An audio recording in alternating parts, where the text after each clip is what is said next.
Prof, you're not on. No. Prof, you're not audible. Okay, okay, great. So okay, you're audible. No. Okay, great. So welcome, and welcome, I would say, a very, very different kind of welcome to Tekedia Live once again. I'm DBC. Again, we're connecting today from the United States. I want to thank you so much for, hanging out here over the last few weeks as we went through this excursion, a festival of knowledge. And today we will bring it into a grand finale. I want to also congratulate every one of us. I think it's something really very, very memorable in the sense that we kept this thing going. Let me also thank our members, organizers in the independently organized graduation hangout today in Lagos. So what a wonderful tradition of academic excellence. So I want to thank you so much for spending your afternoon, and every one of us and every one of you gathering at Lagos Lagoon Restaurant for us to celebrate. So thank you so much for investing your resources in that space and that capacity. We truly appreciate it at an institute.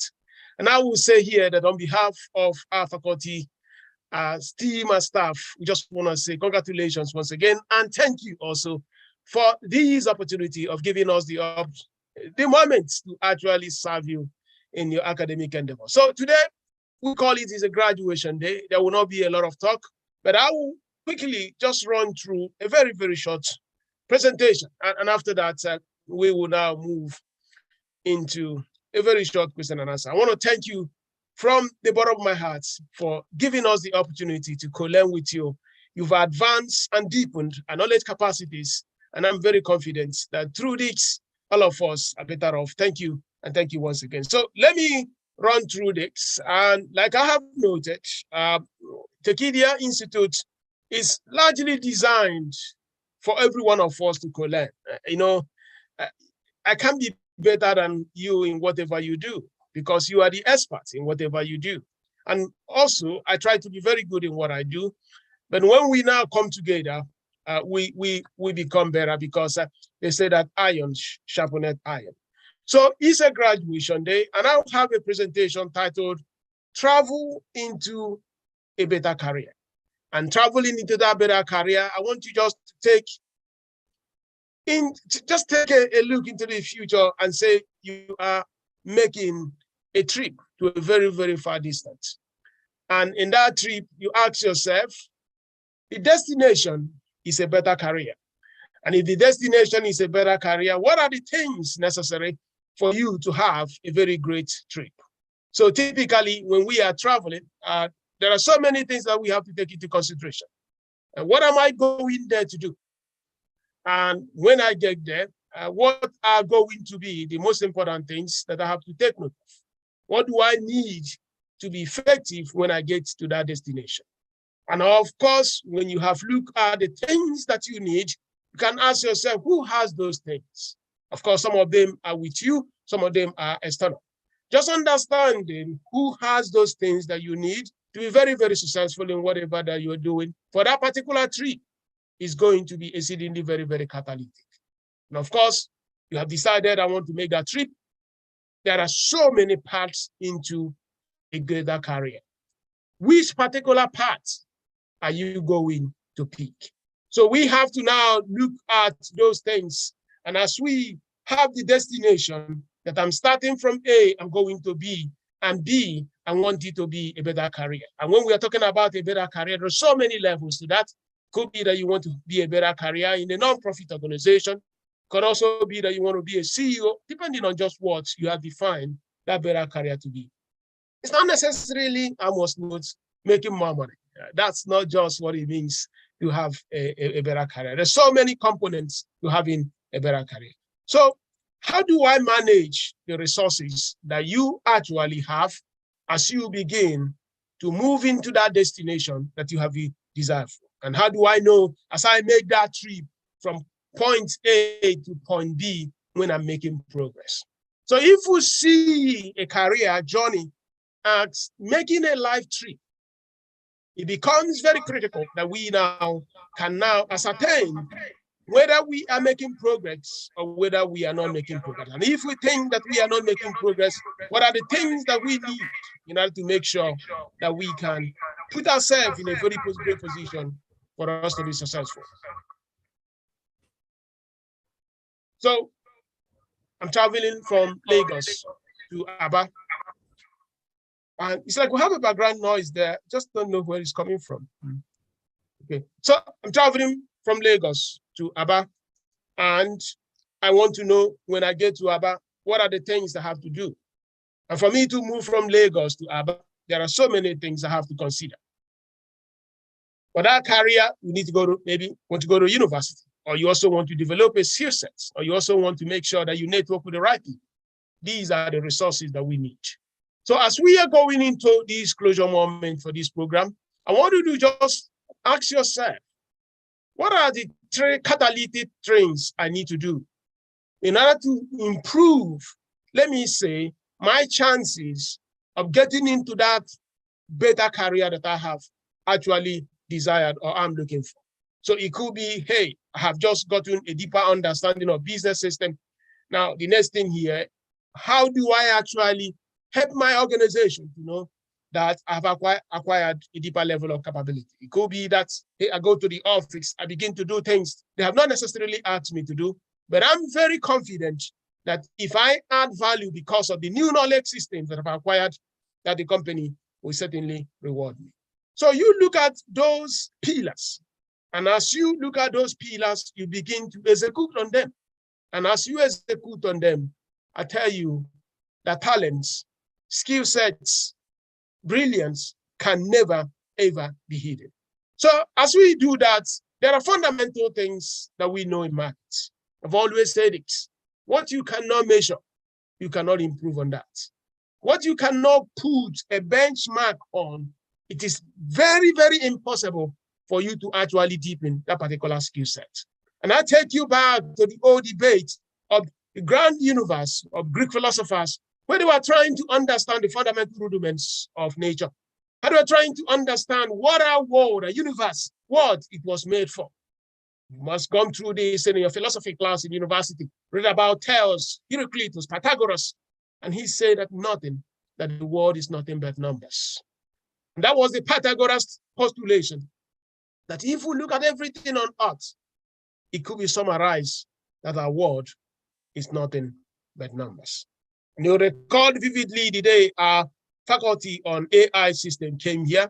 He also, in a different way, noted that if you go back to the old Oduduwa world, the Yoruba kingdom, that even the ancient Yorubas had their own postulation that life originated and the life is made up of numbers.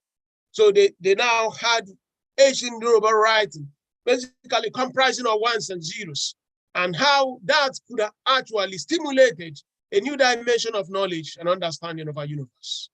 So at the end of the day, the Greeks saw it their own way, the Yoruba saw their own way. If you go across human history, you just realize that there's only one constant, that if you cannot make sense of something, if you cannot understand something in a very quantitative form, it's going to be very, very, very difficult for you to improve. So I want us to look at our careers, look at whatever that we are doing, and see the numbers that surround that particular thing. You are working as a salesman. Do you understand the numbers that govern the business of retail, that govern the business of sales?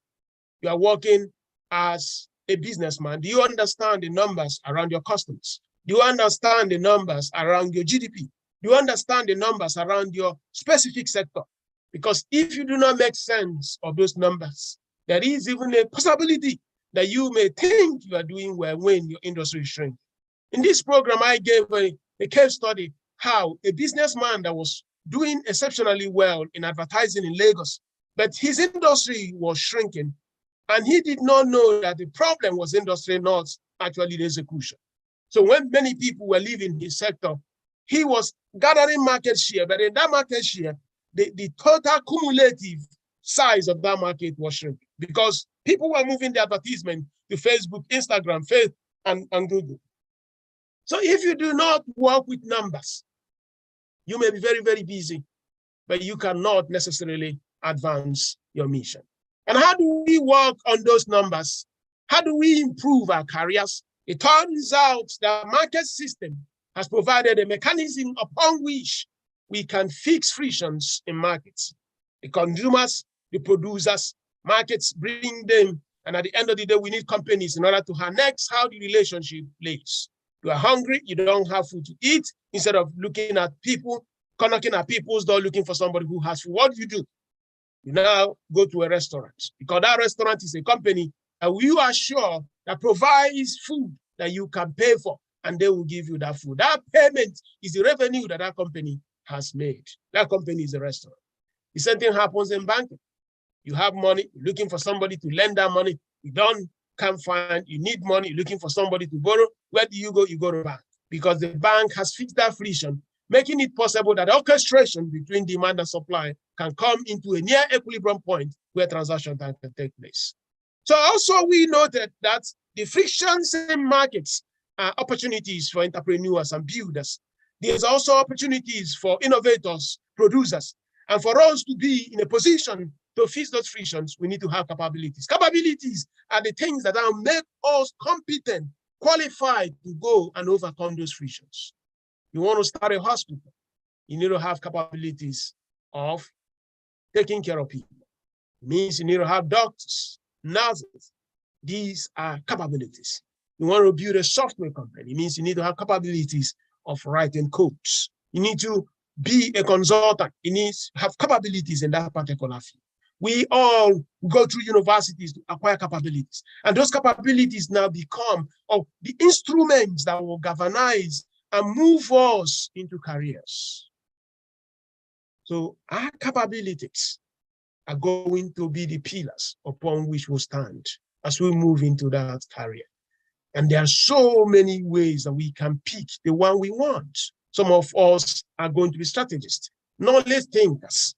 That means that we now build capabilities on knowledge. We're just so knowledgeable in things.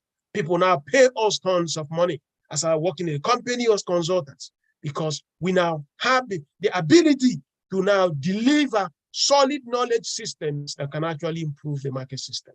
And some of us are entrepreneurs.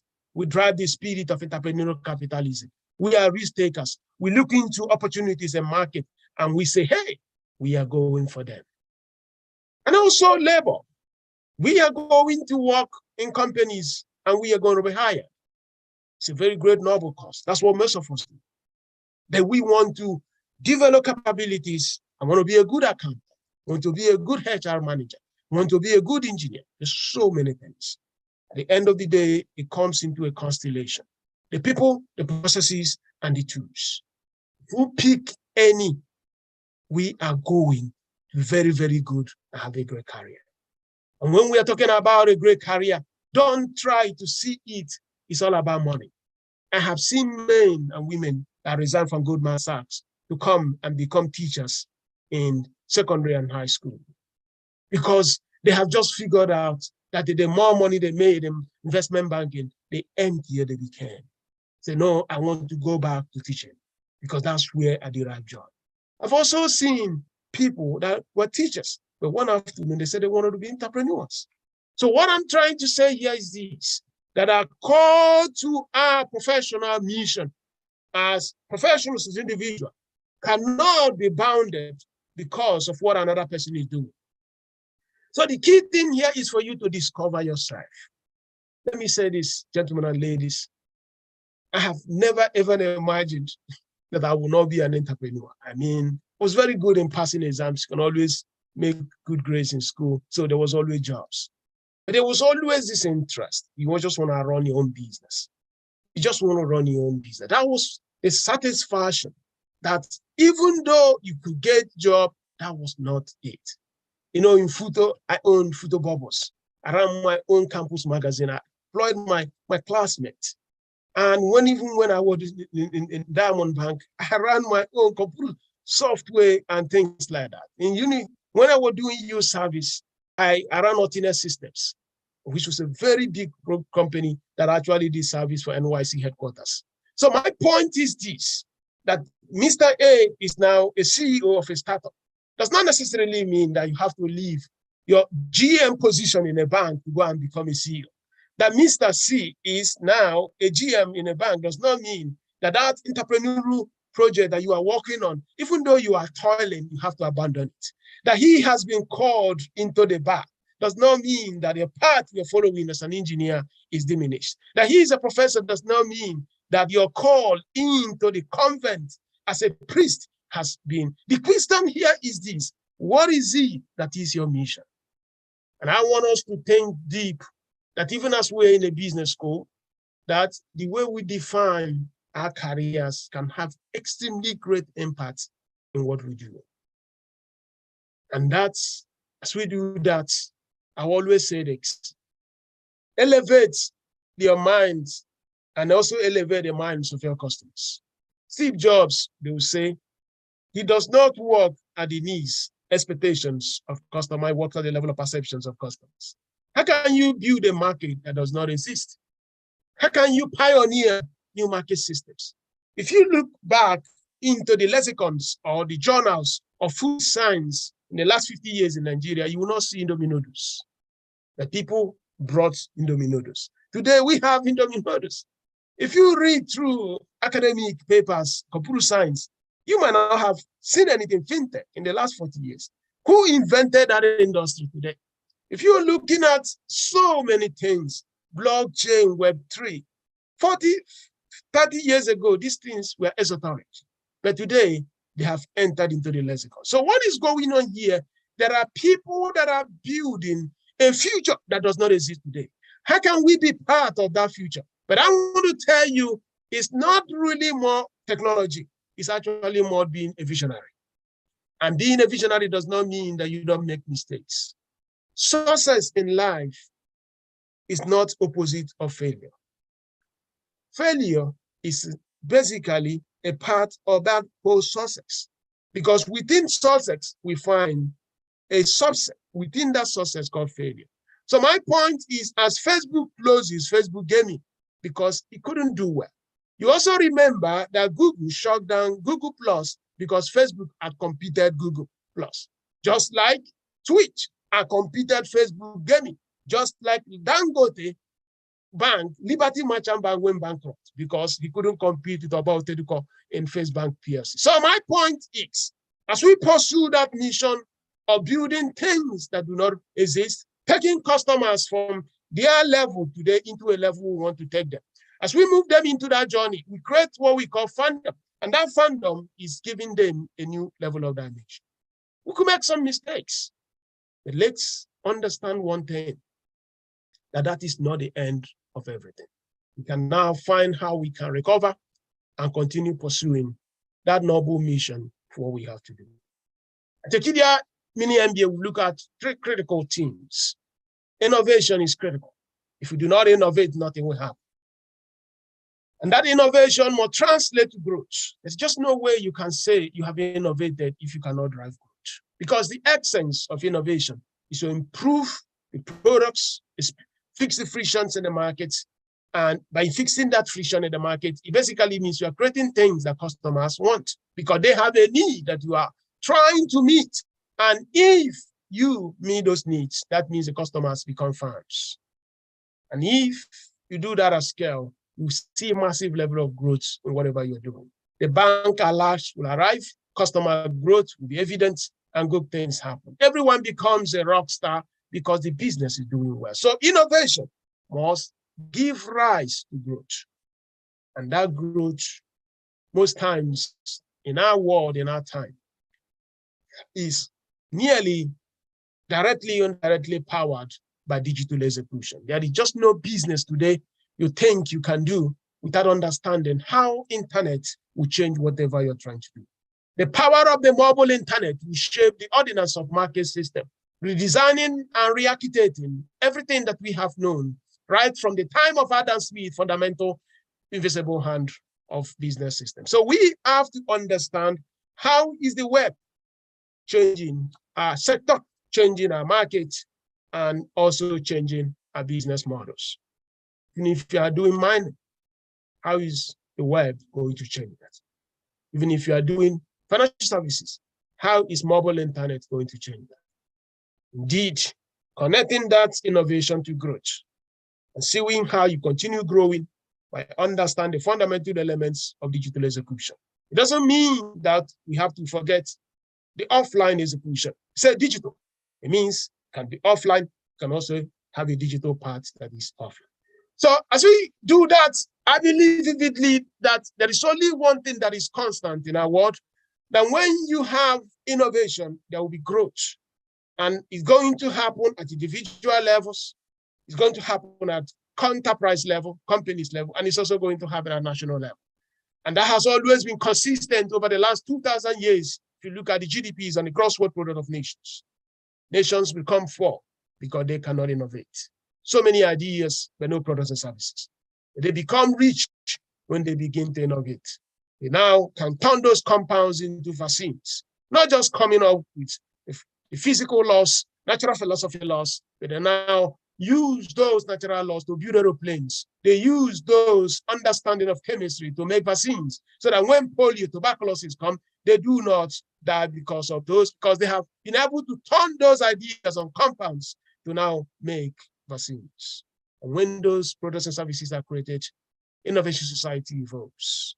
The largest state, Africa, has not joined this party. And that is the reason why we need to now move from invention society to innovation society. That is also something that is coming. And that is going to be a very key part of that better future. Autonomous systems, artificial intelligence. These things are now going to drive an exponential growth in the world of nations.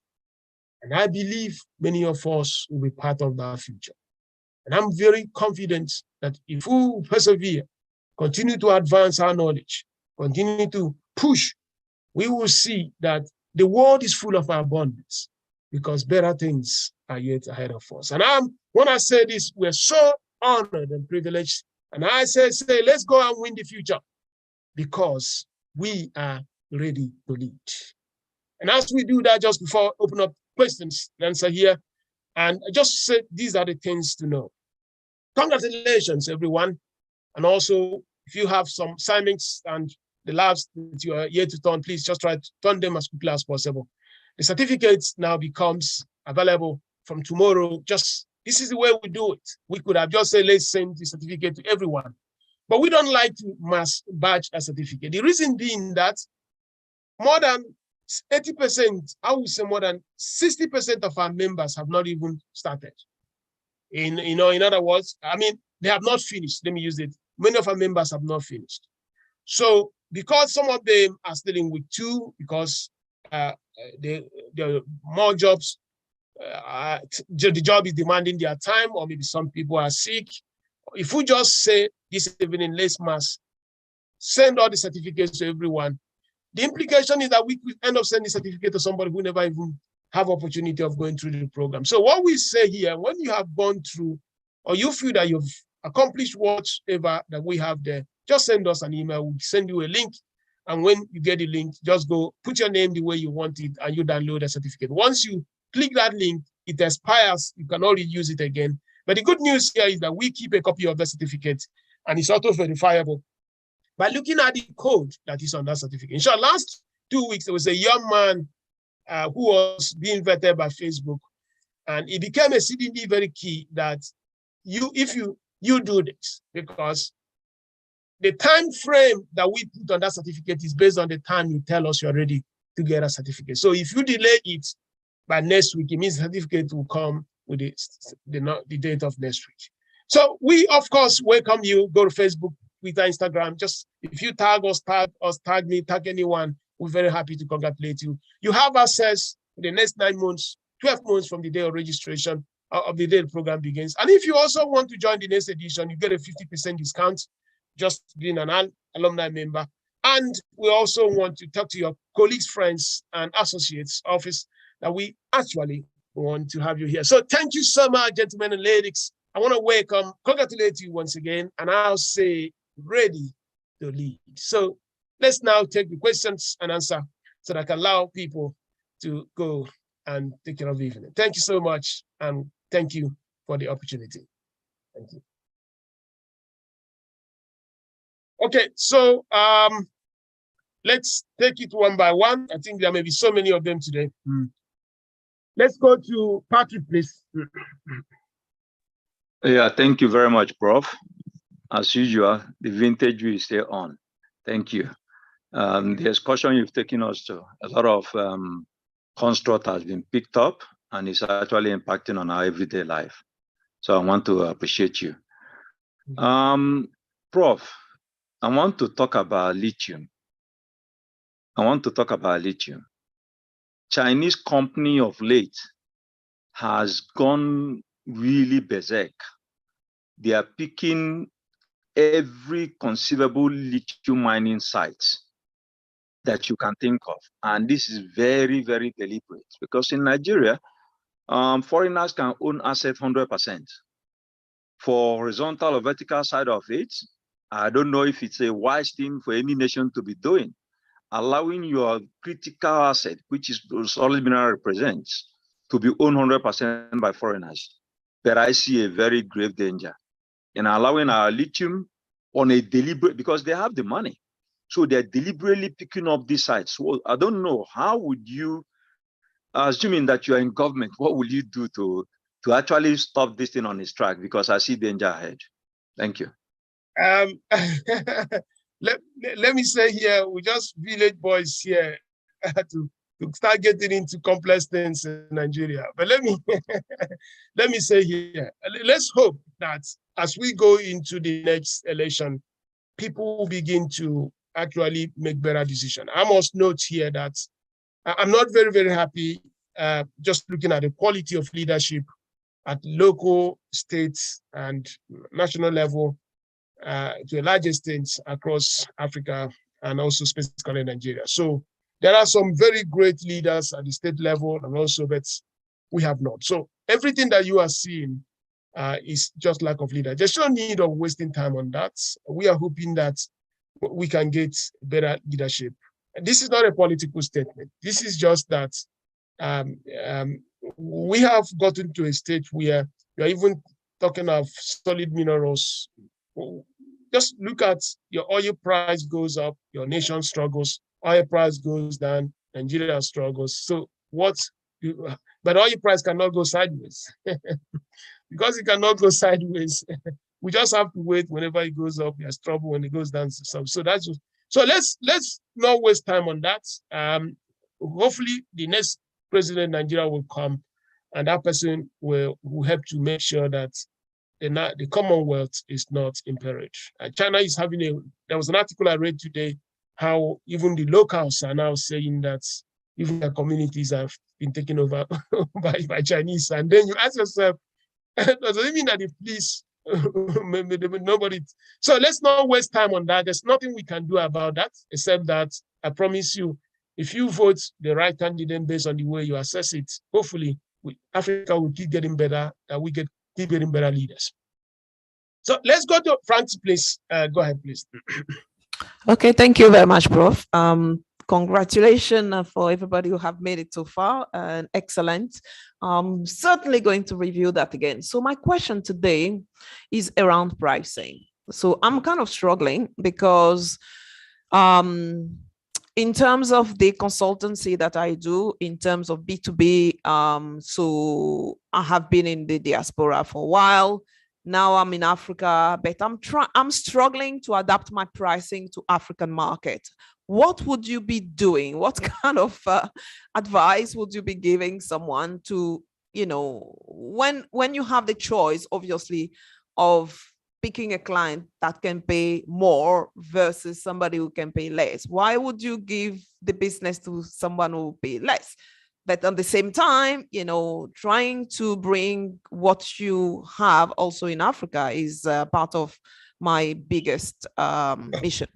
So how would you go around that?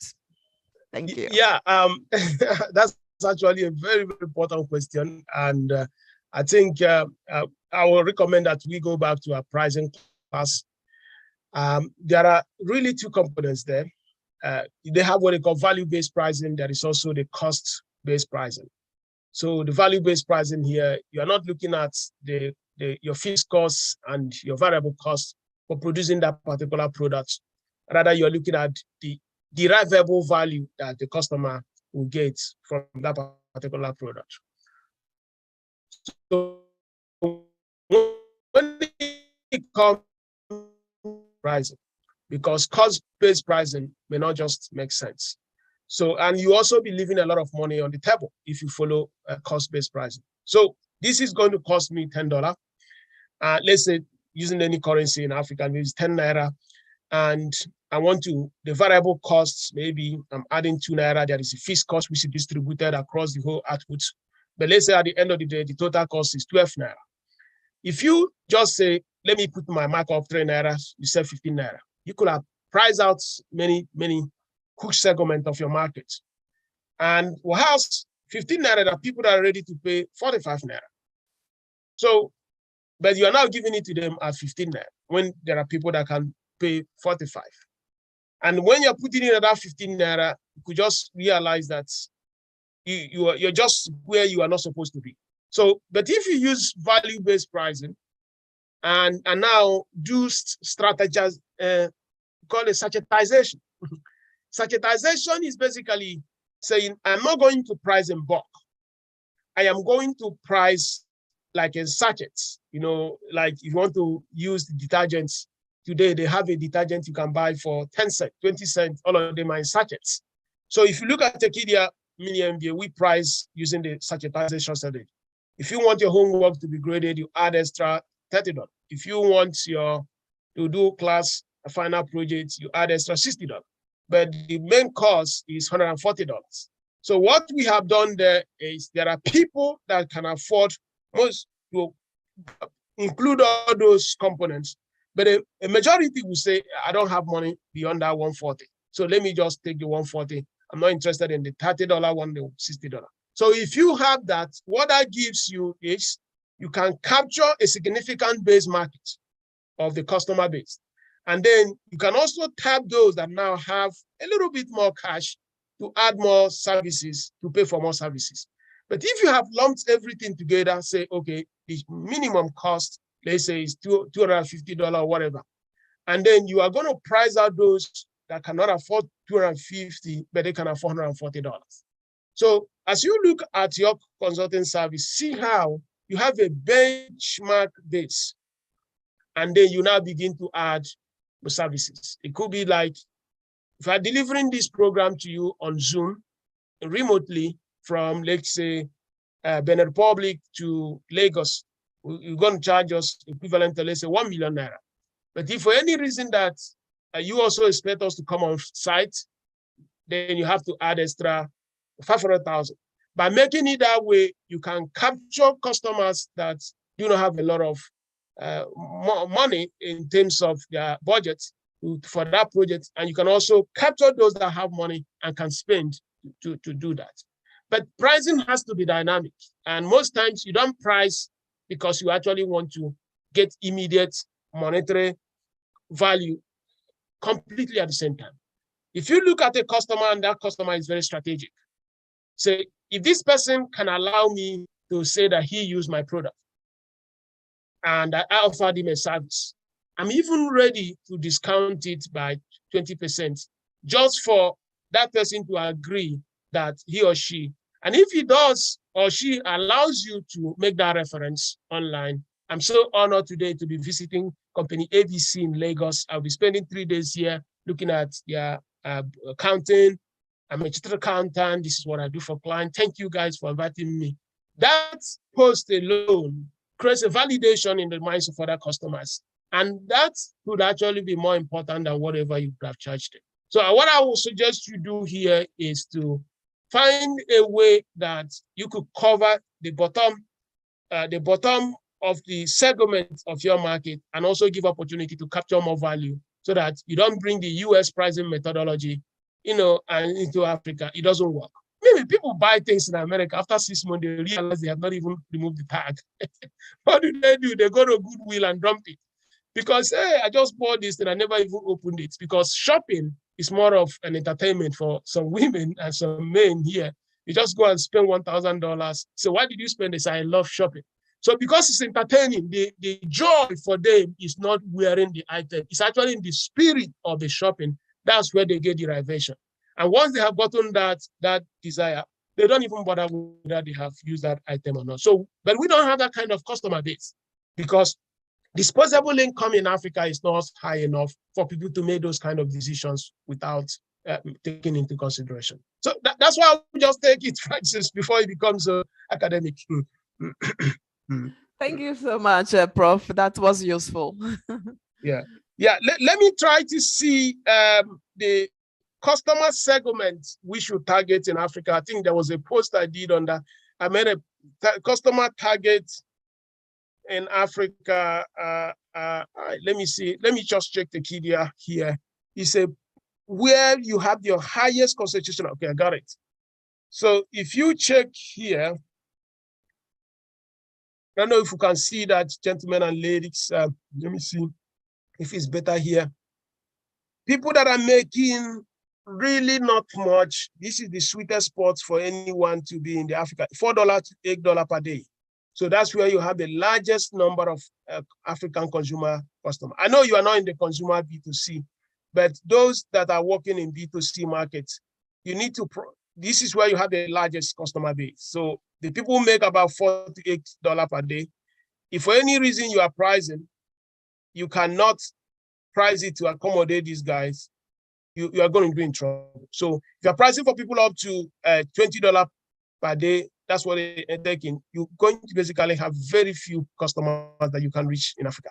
So even when we are creating Tekedia, just using it as an example, since all of us are here, what we look at, if people are making $8 per day, what is going to be their total monthly take home? Can they afford to pay equivalent to $140 spread over 3 months, since our program is 3 months? Let's assume that it's amortized. So we say if you put it more than $200, you'll be here. And you already left a very significant base for you. So we say no matter what happens, it has to be within the spectrum, since it's a business to consumer B2C market. So that's why if your price point is here, either you bring in the sachetization strategy to now break that product in pieces, so that instead of people buying a box of detergent, they can buy a sachet of detergent. Or if they, instead of buying a bulk of cola, a bottle, they can now buy it in a smaller pack and bottle, so that you stay here, because that's where the customer is very. So but every market is different. There is the luxury market. So you look at whether the product is elastic or inelastic. Those things will actually drive your pricing strategy at the end of the day. So let's go to Fred, please. Fred.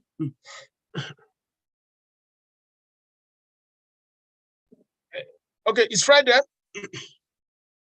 Okay, is Fred Yes, not Prof. there? Yes. Okay, Prof, go ahead, please. All right, thank you, Prof. Congratulations to every member of Tekedia Mini-MBA Edition 8. Prof, once again, thank you for this excursion and for the great job you are doing in Nigeria and, of course, Africa as a whole.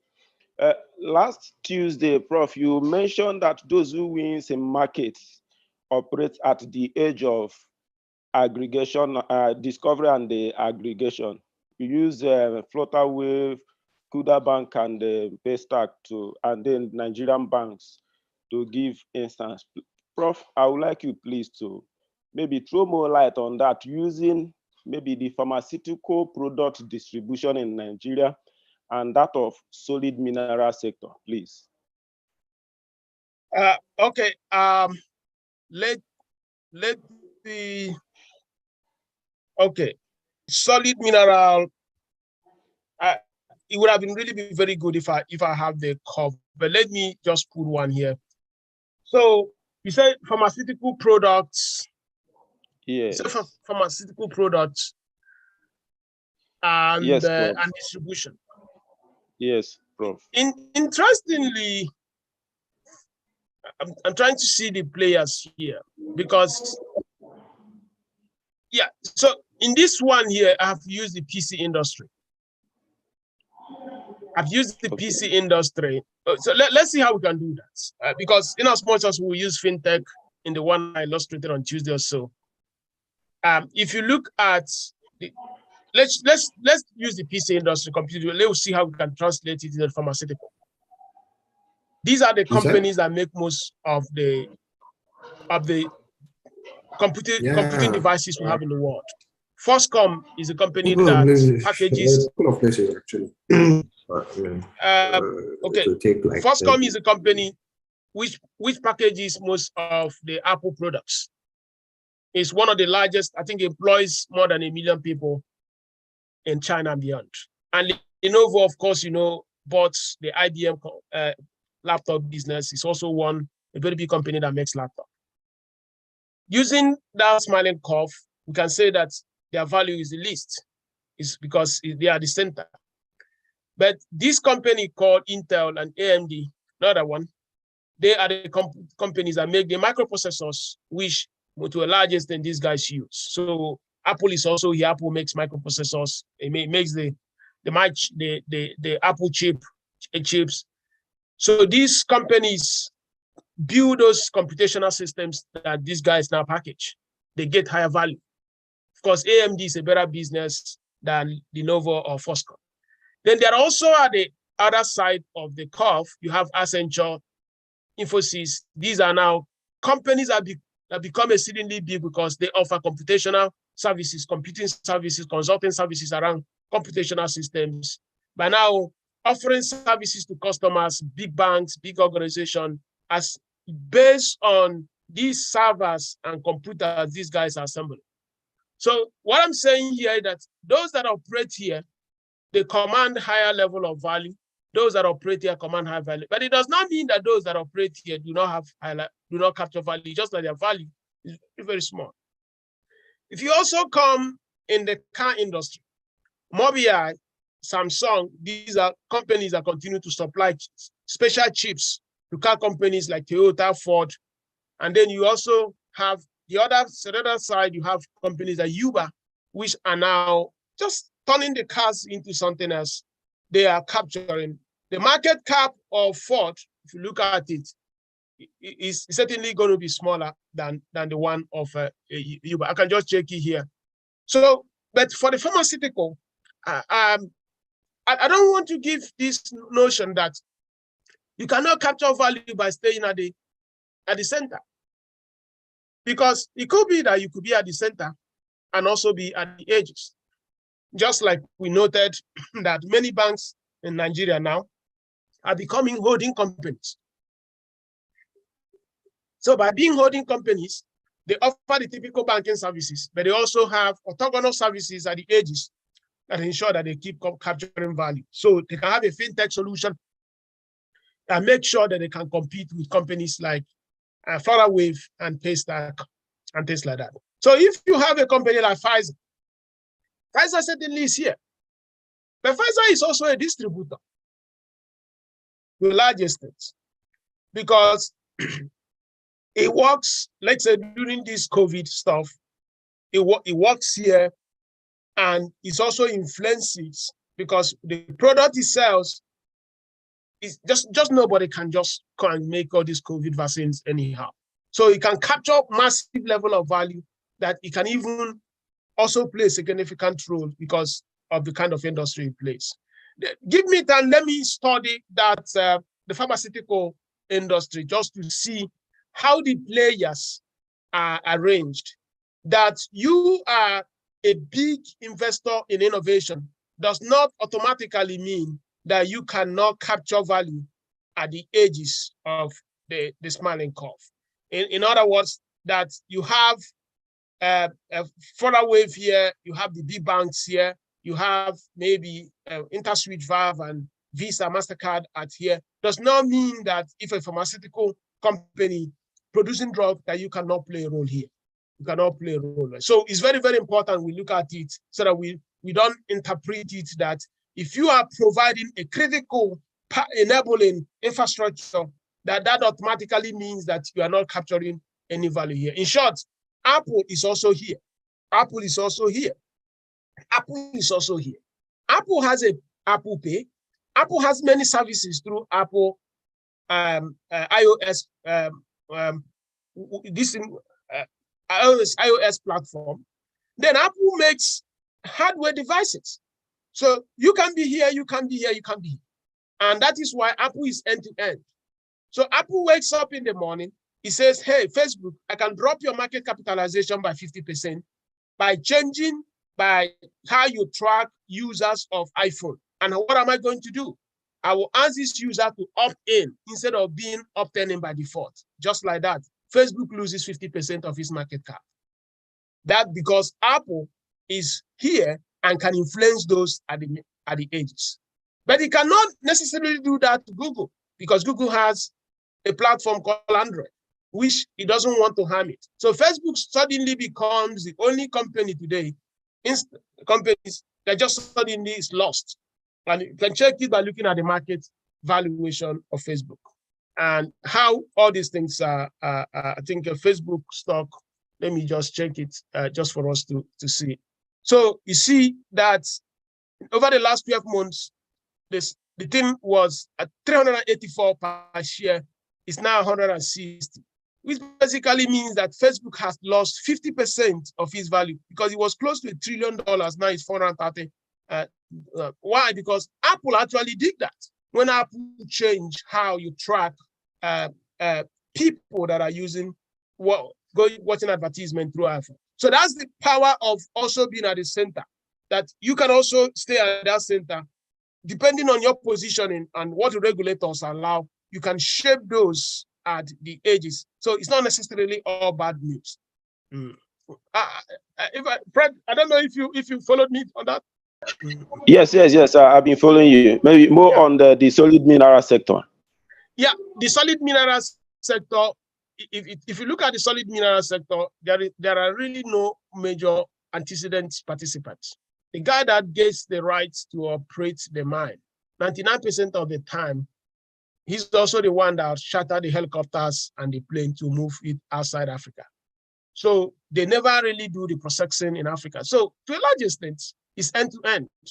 They are the one at the middle, they also one at the edges, especially in Africa. But now when you now go to a place like United States, they can pick the raw diamond in let's say in Mali or Niger or wherever they can find it. They can now send it to where they now turn the raw diamond into the type that Beyonce and all the celebrities will like. So those companies that now turn those diamonds, they're actually the richest companies in the world.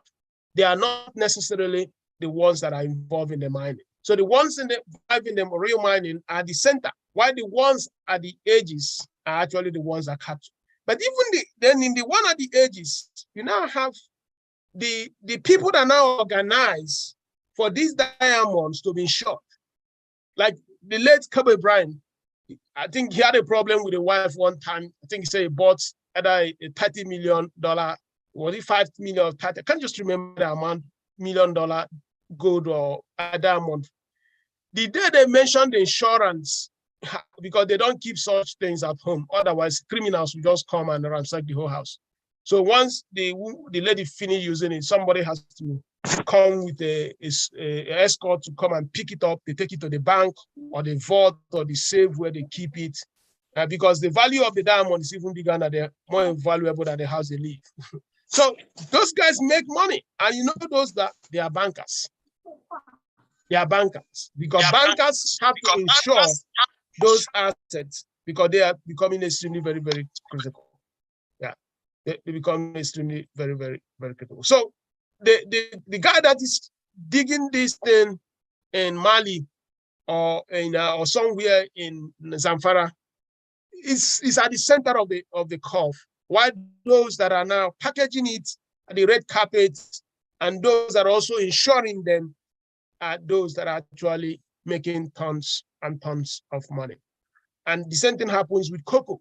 If you see where one of our faculty members, I think the first week, he works in the largest cocoa processing company in, I think in Belgium or so, somewhere in Europe. And the supply chain from Africa, Africa's, everything converges there. And from there, they now begin to now supply either the concentrate or whatever they call it after they have turned that cocoa into something. So looking at the cocoa companies like Bonvita, company that makes Bonvita, Unilever, and all those companies, you can just name all these companies participating using cocoa. They don't really see that woman that is toiling in Accra for cocoa. They see the startup brand that are actually helping the process, and those companies become multi-billion-dollar companies. Whereas you can't see anybody worth up to $1 million in Ghana. So Prof, because, can I chip in a bit on the issue of the solid mineral, right? Okay, go ahead, please. Let's use Segilola Thor Exploration Limited as an example. They are actually mining, processing, and refining. So what they actually bring out is pure gold, refined pure gold, a bullion gold. So they're actually doing everything. And that's basically what mining companies are not doing majorly in Nigeria or in Africa. You mine, concentrate, and you send away for people to refine. So but this company in particular is doing everything. And that's the normal, really the right way to approach mining. Thank you. Yeah, if you have the money to do everything, why wouldn't you do that? Yeah, so that's what they call vertical integration. And I think that is one of the things that when you look at the business with cement, with Dangote and Bua, and you also see how the sugar business vertical, if you can do everything, because basically have your own refinery where you refine the raw sugar cane into sugar. So if you do that in mining, good business. So, but what I'm trying to say here, what we're discussing largely here is that the value is not in the mining per se. It's actually in that processing. But if you have the ability to do that, good business. But let me say this. The reason why people don't open this playbook is not because they are not smart. It's just because by the time you have your own bigger diesel generator, the cost efficiency you are going to run will not make sense. I give an example. There was a time Hilton in Abuja, Transcorp Hilton bought one company from Benue State to be making concentrates for wine that will be served. I think Benue, help me type it. Transcorp bought a Benue company for concentrates, for wine concentrate. If you type it, just want to make this a little bit practical. That's why I do this sometimes. Transcorp Hilton. You know, they were processing it, but after a period of maybe 4 months or so, they shut it down. Okay, yeah, that's the company. I have it. I just got it. Let's use it for a case study because we like this to be a little bit dynamic program. So this is the company here, gentlemen and ladies. Transcorp commissioned 1 billion Benue Pioneer fruit juice concentrate. Okay, this particular company, they paid 1 billion, they built it. But now, I think they call it either Ben Fruit. Yeah, the Ben Fruit plant. Let me also type sold or shut down. The same company quit.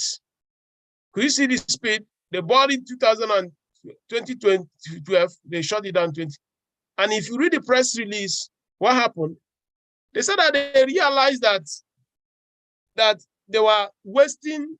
In South Africa, they could have gotten the thing 64 cents, but in Nigeria, it was costing them $1.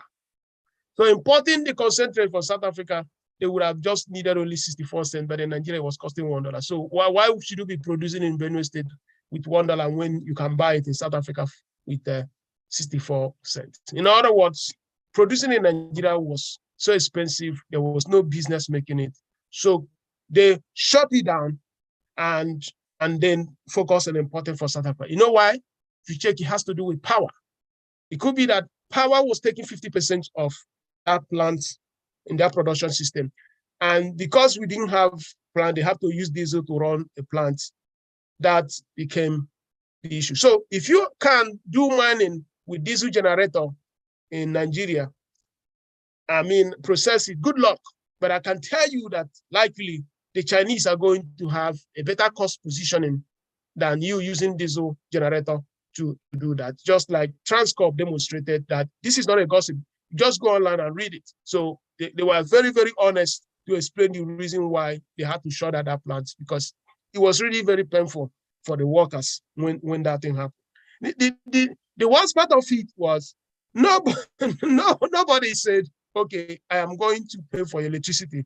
Remember when Dangote wanted to do the same thing in Ethiopia? The government said, Dangote, we are going to be responsible for the cost of electricity in Ethiopia so that you can stay competitive and keep ramping up your cement in business. Okay, let's go to Evan Bart, please go ahead. And Evan, please. Good evening, all. Prof, thank you so Good much. evening. I want to appreciate you. It has been an awesome discussion in this Tekedia Mini for the 8th edition. I mean, I've enjoyed it so much. Thank you so much for all you do. You know, you took your time to explain business dynamics and all that, and all the faculties that actually came on board to present. We appreciate so much. Actually, I want to ask the question. It has been bothering me because I'm in Nigeria, and again, how we do business in Nigeria here, because being in this Tekedia has enhanced me. My productivity has gone high, and again, the things I do have scaled also. But now there's issues that keep bothering that I've been looking at a way it can be mitigated or minimized or even stopped, but it seems not to be happening. But I don't know if you can throw light. I'm going to look at being bidding next time, because I'm in oil and gas. Most times, almost all the time, we do bidding all the time. You understand? So most times, all the contracts that have to come up, you have to do competitive bidding and all that. You can just get a small job now, or a kind of a job from Nappings or all that. But then you have like 100 persons or 100 companies, 150 companies competing for that. Again, sometimes pricing has been a problem. I think that's what Nappings try to do now. They want to make sure that they put a benchmark on some price that you cannot exceed like this, because you can go from here up. So in that, now my question is, if you are presenting like a company now, they want you to present, they will want you to come with your methodologies, your execution plan, everything that you have to do. Now, when you come with execution plan, methodologies and all that, and you presented it to them, at the end of it all, they might not give you the job. So what can we do? Should we actually hire some? Because in this aspect, now you want to do everything to win the job, but this might not be the end client. It might be like a subcontract. So they're going to submit it to an end client. But now you've given them your methodology, you're giving them your plan, you're giving them everything that you want to give them. These are your tax plan and how the job is going to be executed and all that. And at the end of it all, so when you answer, how do you mitigate your IP protection? How do you handle your IP? Is that what you're saying? Yes, on that aspect, because they might just go ahead and maybe not use you again after they have gotten yours, and then just go out and use somebody else. That's, you know. No. Let me say this. I understand where you're going. Let me say this. These are actually professionals. These are professionals, and these guys, in as much as they operate within the framework called Nigeria, these men and women are actually highly trained. They are very great professionals. They are not going to take your idea and sell it to another person. But what is just happening is what is evident. Nigeria has excess knowledge capacity that there are very limited domains for people to apply the capacity we have. If you are looking for a professor in physics that you can pay 2 million naira to do something for you, you may be surprised you get 100 applications tomorrow morning.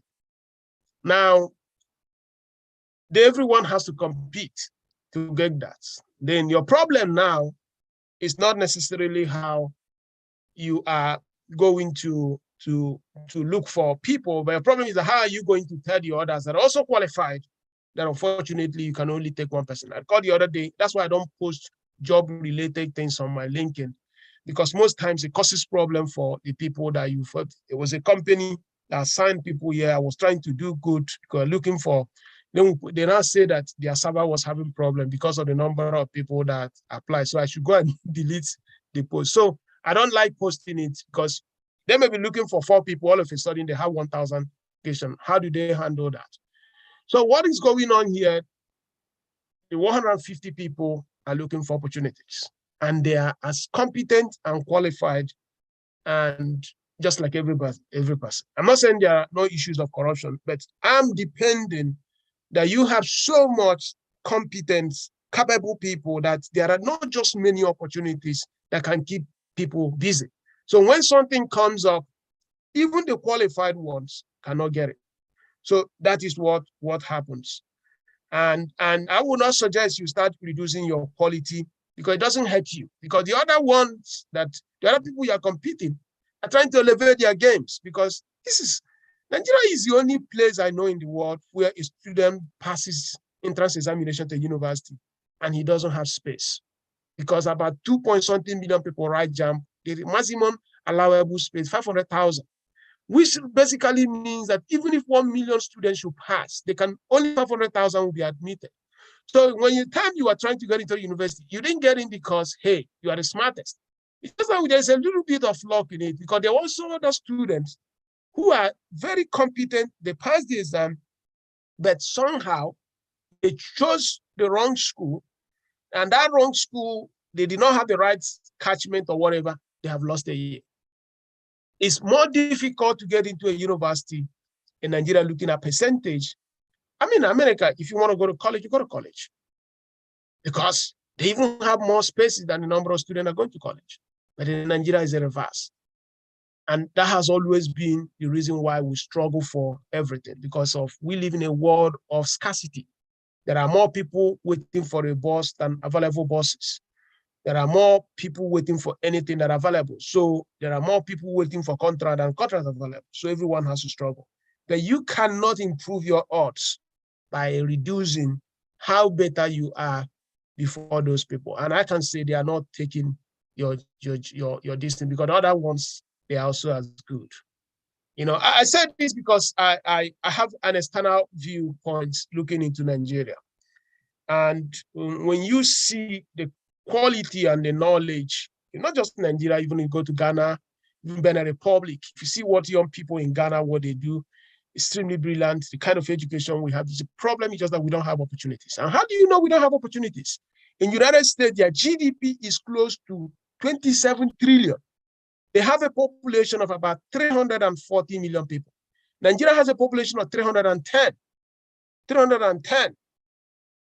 Sorry, population of 210, let me say 210 million. Our GDP is less than 450 billion. So if you compare that, there are 300 and something people sharing, in quote, 37 trillion. Then you have 210 dealing with 450. Go to Ghana, the same thing. Go to Kenya. The economy of Lagos State is bigger than the GDP of Ghana. The GDP of Lagos State, I think, is bigger than also the GDP of Kenya. So everything that is happening in Kenya is not even up to Lagos State. So now Gabon could be like a local government in Lagos. So but these guys are all PhDs. They have all gone to university. At the end of the day, there's so much knowledge, so much competence, but there are really no opportunities. So when small one comes up, people fight. And that is the reason why even entering a plane in Abuja, people are pushing because they are living on the spirit, even though my tag has my seat number, that this thing will still happen. I have to struggle because I'm used to competing for everything. So that mentality of scarcity is also what we take to abroad sometimes. They call for a ticket. Okay, now is the time to board from Amsterdam to Lagos. Nigerians will start rushing. And I said, boy, listen, your seat is never going to be taken by another person. But we are used to that because we live in a world of scarcity. And until we can fix that, that mindset will not change. So I would just say, please keep improving. Don't try to reduce your quality because it's even going to harm you. There's just no value doing that. And people are really not that stupid to take your IP to start selling it. They are professionals in as much as it's still Nigeria. So let's go to Ubong, please. Go ahead. Thank you. Thank you, Prof. Okay, good. Okay, Ubong, please go ahead. We just have about 10 more minutes. We'll be out of here. We're just closing. Go ahead, please. Ubong, we can't hear you. I hope I'm not the only one, gentlemen and ladies, that cannot hear him well. Can you hear me? No, we can't hear you. We're just Ubong. struggling to hear you. We can't hear him. His network Okay, is Struggling bad. to hear go you. to Juliet, please. Juliet, please. Go Can ahead, you hear me, Juliet. sir? Okay, now we Can can you hear hear me you. Go now? ahead. Yes, go ahead, please. Okay, so sorry, I needed to come close to the mic. Okay, thank you very much, sir, for the information you have been sharing with us.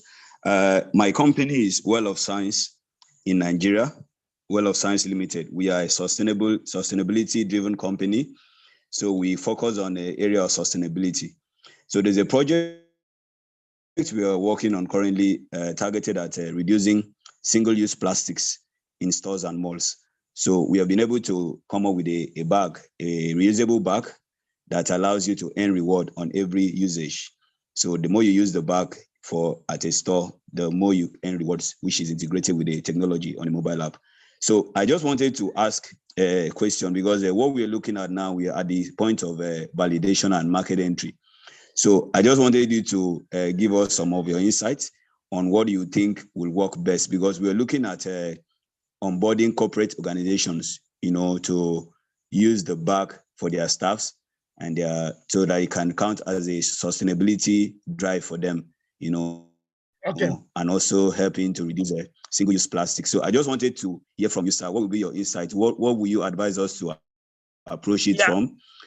Because okay, sir, that's just okay, great. Let me just say this: that business is going to thrive if you can get a very massive fund from United Nations or World Economic Forum.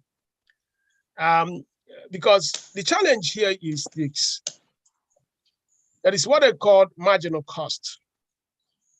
Marginal cost is the cost of serving an additional user in a product line, or creating an additional product. Okay. If for any reason the cost of picking those reusable items, the cost is not optimized, that even when you have picked them for whatever companies that you are working with, that cost doesn't make sense. You may not even have enough money to pay them. So you're trying to tell somebody to change the way he lives because maybe at the end of the month, he gets 100 naira. And then you need 500 naira to come and pick it. And then when you recycle it, assuming that at the end of the day, maybe you recycle it to the total value of maybe 700. But if for any reason, the value you are recycling is 300, while you are compensating 100 and it's costing you 200 or 300 to pick it up, it becomes difficult. So that business is very good on paper, just like e-commerce. But the most difficult part is your ability to have a very good cost-efficient logistics to pick those things up, because you are dealing with moving around, having a van, having a truck, having workers to pick those things up. Just check your cost of picking them. That is what I would say. But if you are in a system where there is a local municipal authority that is already paid, and then you can insert your team that at the destination where you can help sort it out, you have a higher chance. So look at your marginal cost. That's what I will say. It's what the world needs. But if you check around, except if you're in Europe, it's very, very difficult to run that business because of logistical marginal costs, the transaction costs and the distribution cost of picking those items and delivering decent value to those people you are expecting to change their behavior because of the small money you're giving them. So we can have that call deeper, because one has to look at your cost model besides just looking at the app. Those things are not really the main thing. This business is not about the app. It's not about digital. This business is who drives those trucks.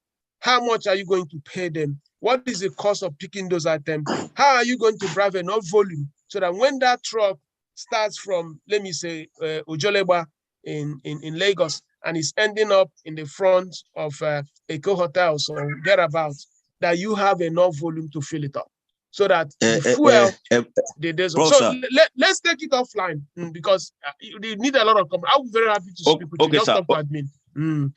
Very happy to speak with you. Okay, sir. I'll send you a mail, sir. I'll send you a mail so that you can just have a brief on how the flow is like. Thank you very much, Prof. Okay, cheers. Yeah, let's go to Juliet, please. Go ahead, Juliet. Thank you so much. I want to make sure in 4 minutes we're off here. Juliet, please go ahead. Thank you very much, Prof. I really appreciate. So I want to come from the non-profits angle. So here in Nigeria, of course, there's an upsurge of non-profit organizations. However, the challenge is fun. So there was a project we did. It was the Pad Up Girls project. So the little background is that in 2017, UNICEF came to Nigeria and then found out that a lot of girls had issues with menstrual hygiene management products, and they were skipping schools, and some of them were actually dropping out of schools. So they came up with the reusable pad, and they confirmed it's sanitary. So for a person that, I know individuals that would like to, carry on this project to reach out to more girls on an individual level, also as an organization, non-profit organization. But the major constraint has always been funding, accessing grants and all of that. So, sir, what is your advice on that? Because a lot of girls, when we ran that project, one of the things it did for us was to make sure that more girls went back to school. It has been proven that when girls are menstruating, they skip schools, and it is a major challenge for girls. And, for some of these girls, it also exposes them to sexual predators because they cannot afford the regular disposable pads. It's above the poverty line of $1.20. So they can't afford it. So they resort to such things as paper, tissue paper, torn clothes, and all of that. So there is the health challenge, there is the academic challenge, and also the emotional challenge for them. So what's your advice, sir? Yeah, so the thing there is, it's not really about grant. I don't really like grant, because grant, when it finishes, the mission ends. So I'm not really a very good advocate of grants. Grant is just a very, very, I'm sorry to use the word, it's a very lousy way of trying to solve problems, because it doesn't have any inherent sustainability capability. I mean, you give a grant for 2 years, when it finishes, most likely you won't get another grant closings. So the thing is, how do you build a market system that can solve that problem? In other words, actually, what is a startup in Lagos that we're trying to see how we can support through Tekedia Capital Fund. What we are looking at here is package this in intimate for women and men and see how you deliver it. But the problem is that there's no postal service. That is why this thing is very difficult. It's just very difficult to execute what you say, because you could be surprised that if there is a postal system, the girl in the village, the way you can, those days, some of us that are much older than average age here, if you saw when postal service worked in Nigeria, it means you actually experienced when Nigeria was Nigeria. And you get a mail from somebody from UK, from a company from US, go to your local post office in your village, not even in the town, and your post office just get. So such things, say how long they need it once in a month, so you can send them a 12-month supply from Lagos. They just go to their local post office in the village, pick it. How do they pay for it? It could be that maybe there is somebody that can pay. It's easier to deliver because the running cost becomes easier. But right now, how do you deliver it? You have to get a bike. You have to get a van. So we'll just be looking at it. But I don't want to look at it from the angle of grants, because grant does not create sustainability. Of course, it can help to mitigate our problem immediately.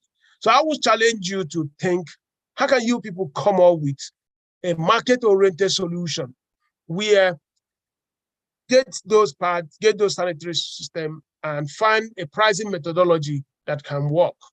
Even if the girls cannot pay, is there a bank that you can go and say, bank, if you do this, there could be another credit that could be given. It's what they call a carbon offset in Europe. If you sell a fossil fuel car, they give you a credit in that you are not polluting the air, that you can plant trees. Somebody can design something like that in a rural community that you say the local government, we're going to supply 1 million pads to school kids over the next 10 years, but the tax we're supposed to pay, you're going to give us 50% tax credit. And if the local government or the state government signs up it, there is a mechanism to monitor it. So, it's not only building roads that companies can get tax credits. This is a very good example that it could be worked in by a very smart and visionary entrepreneur who say, can even go down there and say, hey, in Zamfara State, guests are not coming to school because of this. Is there any way we can talk to the government that the tax is supposed to pay them in Zamfara, that we can work with your unit to see how we can. That makes it a market-driven system, that there is a little bit of incentive. Yeah, but of course, it's something that we would like to speak, but there is a business that we are looking at how we can support, but we are still struggling with the distribution because it seems extremely very expensive to be sending that every month, and it's not just going to be profitable. Yeah. So, we'll be very happy to if you maybe you can send an email and we'll explain more just because of time here. So, okay, sir. Okay, can explain more. Yeah. Let's go to Olaide, please. Olaide, go ahead and just try to round up. Olaide, go ahead, please. Yeah, thank you very much, and congratulations on the co-leader on the successful program. Yeah, I think in responding to my question like 2 days ago or so, I'm actually my view is I understand that the conversation we'll be having so far as regard distribution for the e-commerce is rural driven. But my particular response is if we look at based on the current trend in Nigeria in rural space, they do more of agriculture. But then I'm looking at if we are to understanding the marginal cost and the turnover, then should we then open it up and say the e-commerce is not strictly for agriculture, it can be for any FMCG product, so that the number of the transaction will be much more than maybe a sector specific, or what is your take, sir? Actually, I'm not aware that some villages do e-commerce. Now, what I know is that most villages in Africa have what they call market days. In the Igbo land, they have Oke, Ore, Fonko. So people come to the market to buy whatever they need to buy. I'm not aware that they go to websites to buy things for people to deliver to them. Because of the marginal cost, most e-commerce companies do not operate in villages. And as a result of that, they have to now set up a geographical area where they operate, usually where we have the cities. So what the question you're asking, going to the rural area, I'm not even aware that they have even started going to the rural area because of the same point you noted. First thing first, the volume is low. Second thing first, the cost efficiency is just not there because agro products, they don't have fridges, they don't have electricity, they can't even buy in bulk. So if the person wants to buy to use to cook soup today, the person cannot store to cook soup the next 3 days. And because of that, the person will not buy in bulk. And if the mother cannot buy in bulk, the e-commerce companies does not see a business because the volume cannot be high. So that's why electricity, making it available, will even open up the e-commerce. Like for me to get interested in investing in e-commerce, I have to look at what are the opportunities that that community has electricity. Because if it's agro or grocery, if they have electricity, that means the mother can decide to cook the food today for the whole week, knowing that she can cook for the Saturday for the kids for the whole week and then use through the fridge to do that. This electricity thing distorts even ability to grow the e-commerce. There's just so many things tied to electricity. That's why people have solved this problem more than 100 years ago. And in this part of the world, Africa, we are still trying to solve what is, it's not even a prayer point in Europe or North America. But I tell you, even if you go to your bishop or your mom, depending on your own, you may see that people are still praying, can God just bring electricity in Nigeria, which is really very, very unfortunate.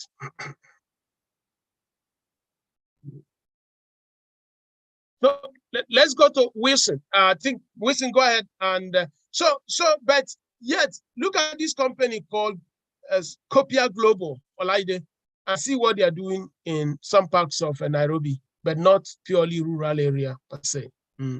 That's exactly, they're using the human system to drive that distribution, eliminating that marginal cost, and they are doing very, very well. Wilson, go ahead. Wilson. Okay. Hello, graduates. Mine is just to say thanks for the good work. Okay, thank you. For my case, I think I've been here since Tekedia 2. And I really want to say that.